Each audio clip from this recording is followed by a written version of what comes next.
How would you envision the new Australian government's approach towards China be different than that of the former Australian government?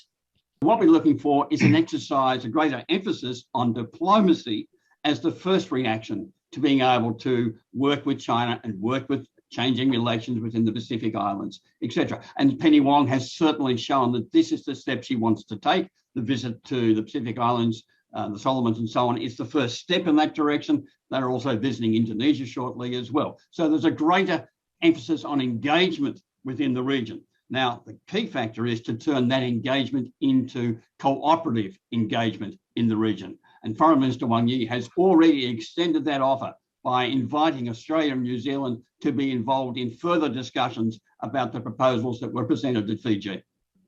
I mean, Australia had the tradition of walking in locksteps strategically and militarily with Washington. I mean, even more so during the former Australian cabinet. Do you think this is still the case? The nature of Canberra's close geopolitical ties with Washington will change at all, given that there's new cabinet in Canberra?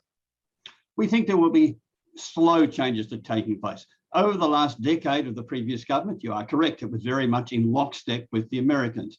But governments under Malcolm Fraser, under Whitlam, under Keating, were all looking at an independent foreign policy. So in many cases, they agreed with what the United States was doing, but they also pursued independent agendas. So the establishment of APEC, for instance, was initiated by Australia, much against the wishes of Washington at the time. So we're hoping to see a return to that independent Australian foreign policy where they are not always in lockstep with what is happening in Washington.